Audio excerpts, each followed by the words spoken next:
On Thursday, we kick off our Europa League campaign at Old Trafford against Real Sociedad of Spain. Before we go balls deep into that preview, did you know? A new segment and a look back at the Arsenal game just gone.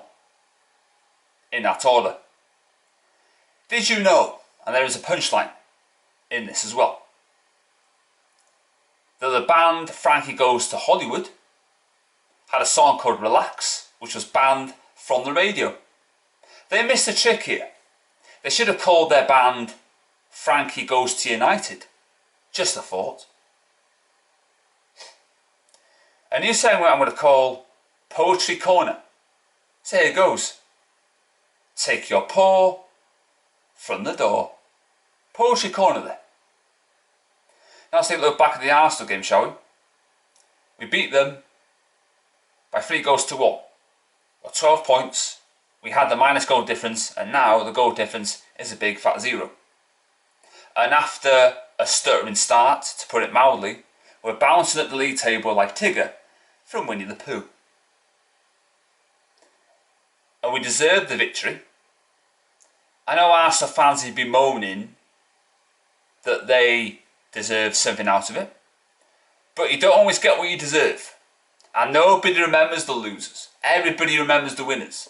So you may have thought you deserved a point or a bit more, but it didn't happen, did it? And your manager's very naive.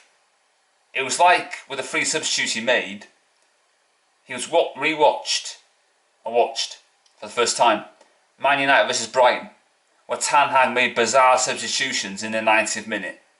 It was a carbon copy of that. I don't know what the hell he was thinking, but it cost him the game, all told. Yeah, their tactics were a kindle to Ole Gunnar Knobhead. I added the Knobhead part, with counter-attacking football. But besides Ferguson, used to always do that against Arsenal. So it worked then, and it's worked now. But it has to be a one-off. We can't do that every single week. You know?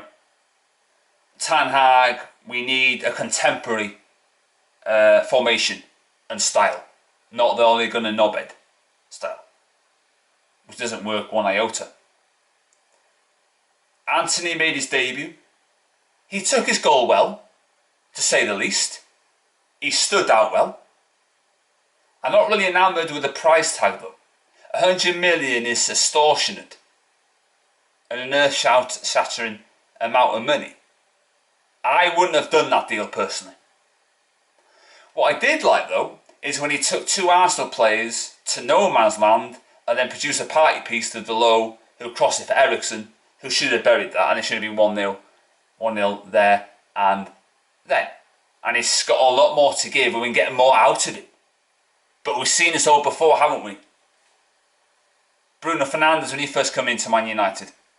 And then before that, Depay. Anthony for me is the Brazilian Depay. Depay scored a hat-trick against Club Brugge in the Champions League qualifier.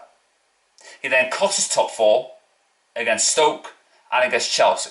And those points that we dropped were critical. If we'd got them, like we should have, we would have finished 4th ahead of Man City. And also, Ten Hag, which I lay firmly at his door, begged Delon to sign for Man United Football Club. Every man and his dog and the world and its wife knew that Frankie Delon did not want to sign for Man United. And yet Ten Hag still pursued it months on end. So he has to take the blame for that. We should have walked away a long time ago. So on your head be it. And Casemiro is better than Delon anyway. Not an opinion, it's a fact. Now Rashford has produced the goods in the last couple of games. Good for you. However, I don't think Rashford is going to get back to his normal self anytime soon. Because Fernando Torres, I described him as before, he did get goals for Chelsea and provided a few assists. So I don't think Rashford is back to his sparkling best by any stretch of the imagination. And I will say this, and the Rashford fans are not going to like this, The only reason he's doing what he's doing is because he's so desperate to get into that World Cup squad in a couple of months' time. Because he knows his last chance saloon. If he doesn't get picked for England for that tournament, his career is over. And he's not going to ever get back into the fold. The same with Sancho. He's only scoring the goals because he wants to get in the England squad as well. And the goal he scored against Leicester was via a mistake. If that mistake didn't happen, Sancho doesn't score. You know, so it swings and roundabouts. Yin and yang, isn't it? McTominay had another fantastic performance. It was pure magic.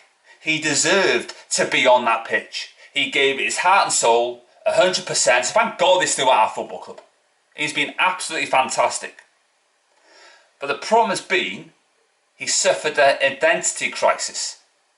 Look at the shit he's had to play alongside in the last couple of years. That gobshite at Lanky Street of piss as well. The dabbing Jemba Jemba, aka Paul Pogba.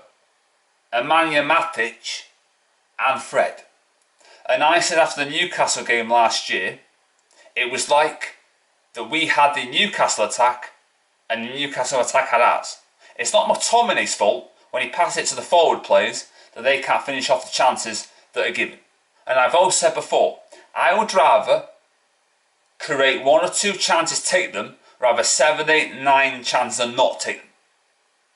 That's the way I see it.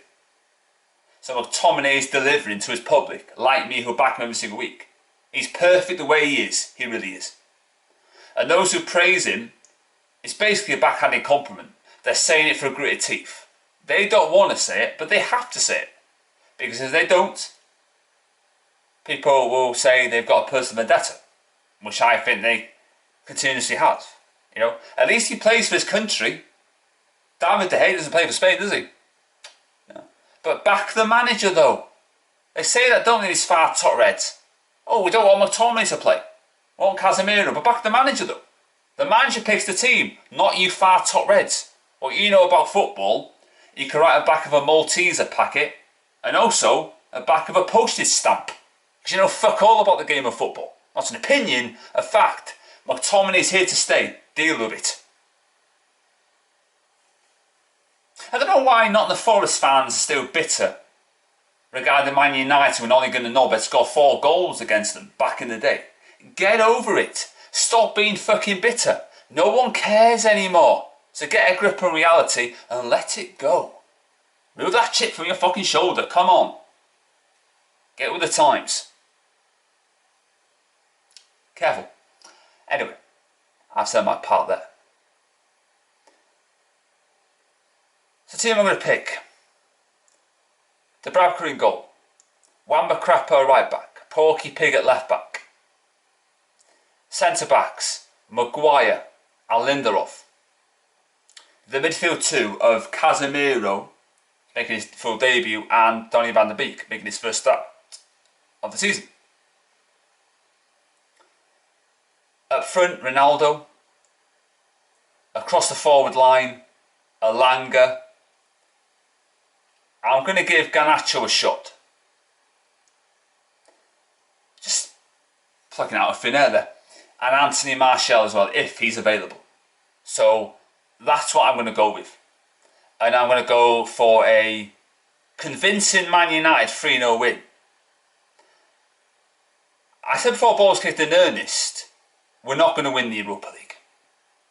And with the squad that we're going to have to interchange in the cup competitions, the dead rubbers, so to speak, is going to be one of the reasons why we're not going to win the Europa League or other cup competitions. Because you can't keep the same 11 as it is in the Premier League every single week. It just doesn't go together. So there has to be a compromise there. So that's going to stutter our growth, I feel. But I did say before balls kicked in earnest, we're going to finish 4th. So it's not out of the runs possibility in the league, is it? But in terms of Europa League, 3-0 winning against Real Sociedad, that should be the aim and the result. So thanks for watching and I'll see you after the game.